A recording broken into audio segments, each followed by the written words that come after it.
여러분 반갑습니다. 오늘도 온라인으로 함께 말씀 나누도록 하겠습니다. 오늘 우리가 함께 생각해볼 말씀은 신명기 5장 8절부터 10절까지 말씀입니다. 같이 읽어볼까요? 너희는 너희가 섬기려고 위로 하늘에 있는 것이나 아래로 땅에 있는 것이나 땅 아래 물속에 있는 어떤 것이든지 그 모양을 본떠서 우상을 만들지 못한다. 너희는 그것들에게 절하거나 그것들을 섬기지 못한다. 나 주 너희의 하나님은 질투하는 하나님이다. 나를 미워하는 사람에게는 그 죗값으로 본인뿐만 아니라 3, 4대 자손에게까지 벌을 내린다. 그러나 나를 사랑하고 나의 계명을 지키는 사람에게는 수천 대 자손에 이르기까지 한결같은 사랑을 베푼다. 아멘. 요즘 뉴스에서 자주 보게 되는 뉴스 가운데 하나가 데이트 폭력에 관한 것입니다. 9년 사귀고 헤어진 여자친구에게 20대 남자친구가 무차별 폭행을 가했습니다. 발길질 끝에 쓰러진 여성 위에 올라타 짓누르기 시작합니다. 지난달 23일 서울 관악구한 오피스텔에서 여러분 들어봤죠? 사랑한다는 말, 연인이라는 말로 상대방을 함부로 대하며 폭력을 휘두르는 것을 데이트 폭력이라고 이야기합니다. 여러분들은 이런 뉴스를 보면 어떠한 생각이 드나요? 와, 멋진 사랑의 방식이다. 이런 생각이 드나요? 절대 아니죠. 여러분 이건 사랑이 아닙니다. 우리는 사랑의 방식을 배워야만 합니다. 오늘 우리가 생각해 볼 말씀은 십계명의 제2계명에 관한 내용입니다. 십계명의 1계명부터 4계명까지는 우리가 어떻게 하나님을 사랑할 수 있을까에 대해서 이야기합니다. 여러분 하나님은 보이지 않으시기 때문에 그 보이지 않는 하나님을 우리가 어떻게 사랑할 수 있을까? 그것이 모든 신앙인들의 고민입니다.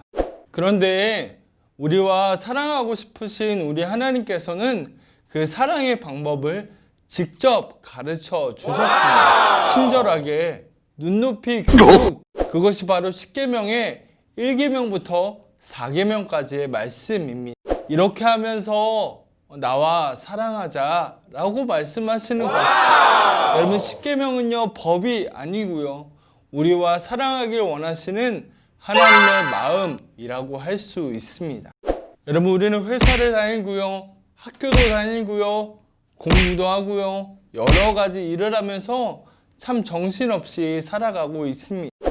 그렇지만 하나님이 이 세상에서 바쁘게 살아갈지라도 하나님과 사랑하며 살아가자라고 말씀하십니다. 이것이 바로 십계명의 내용입니다.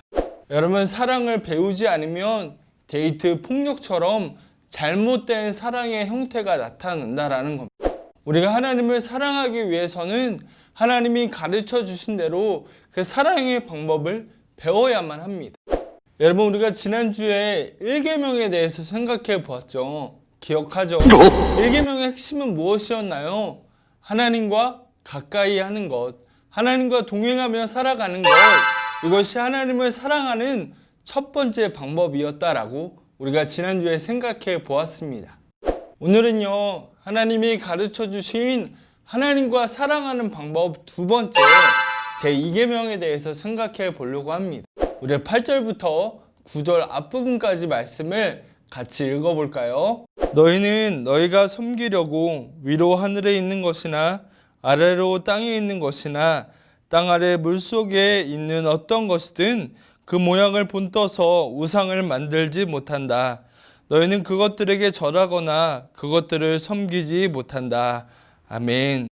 여러분 하나님은요 새긴 우상을 만들지 말라고 말씀하십니다.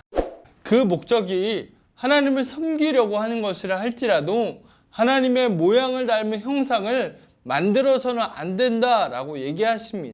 이것이 십계명 가운데 제2계명의 내용입니다. 여러분 우리는 이 세상을 어떻게 표현하지요? 하늘과 땅이라고 이야기합니다. 오빠 나 얼만큼 사랑해? 라고 물어보면 뭐라고 얘기하죠? 하늘만큼 땅만큼 사랑한다 라고 얘기합니다. 이 세상 모든 것을 다 줄 만큼 사랑한다라는 표현이겠지요. 그런데요, 성경이 쓰여질 때 당시의 사람들은요, 이 세상이 하늘과 땅과 또 땅 아래가 있다라고 생각을 했습니다.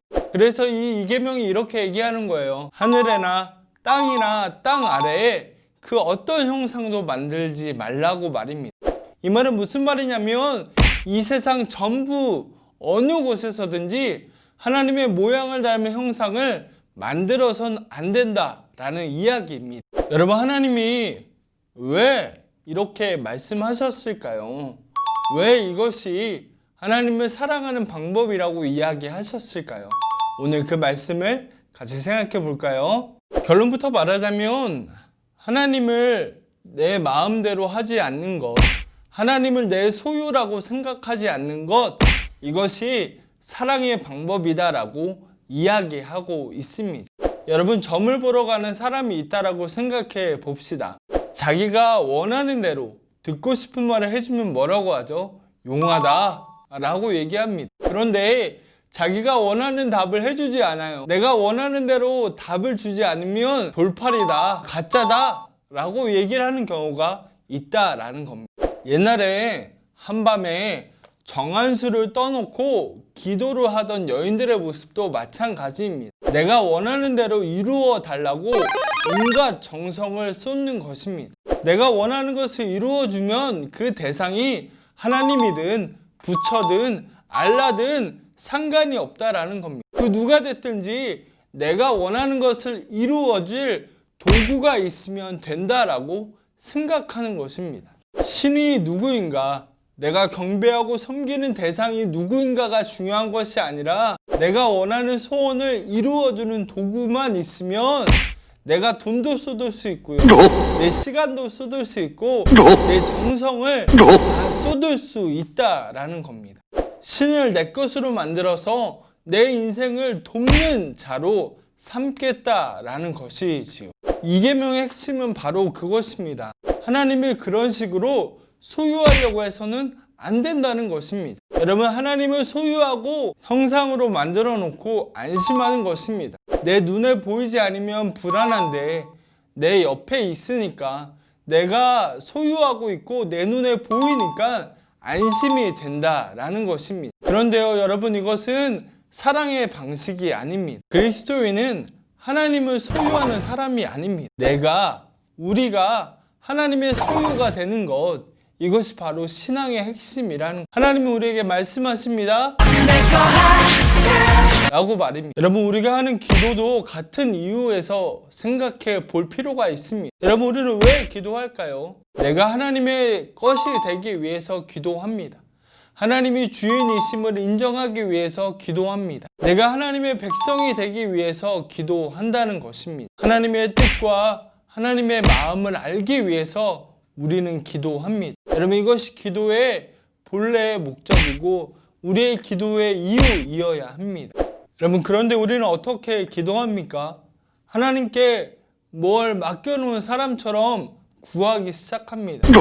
내가 원하는 대로 이루어 달라는 것입니다. 기도한 대로 안 들어주면 이런 식으로 나오면 곤란해 라고 얘기하는 태도로 보인다는 겁니다. 내가 원하는 대로 이루어지지 않으면 하나님은 없는 것이고 하나님은 죽은 것이라고 생각하는 사람들이 참 많이 있다는 것입니다. 마치 하나님을 한도가 없는 신용카드라고 생각하는 겁니다. 한도가 없으니까 내가 원하는 대로 내가 원하는 시간에 마음껏 긁어대면 다 이루어낼 수 있다고 생각하는 것이 우리의 신앙의 모습은 아닌가요? 여러분, 성경 이야기 잠깐만 할게요. 잠깐만요. 여러분, 이스라엘 백성들도요, 하나님을 소유하려고 하며 살아갔습니다.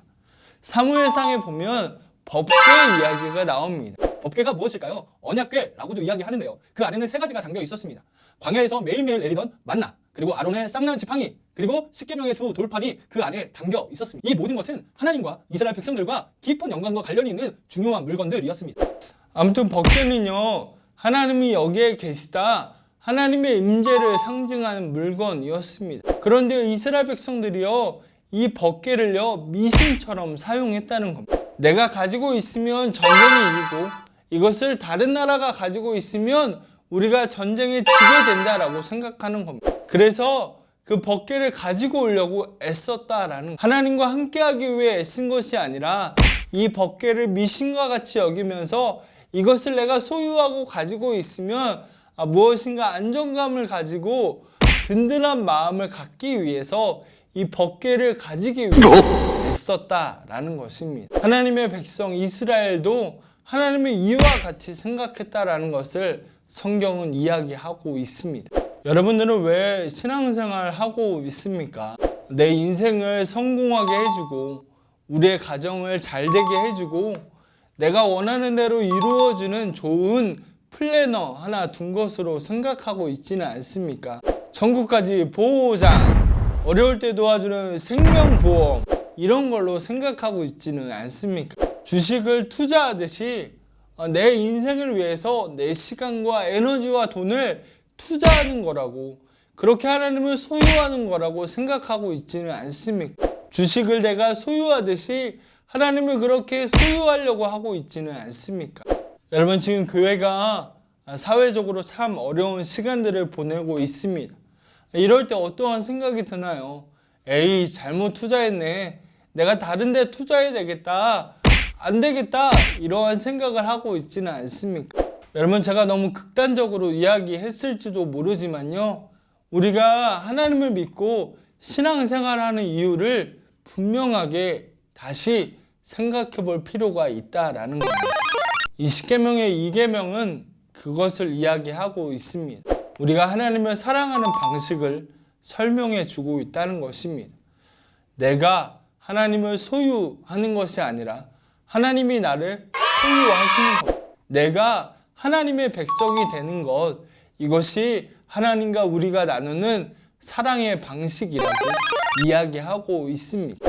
내가 하나님의 소유가 되고요, 내가 하나님의 방식을 선택하고 따르고 순종하는 것입니다.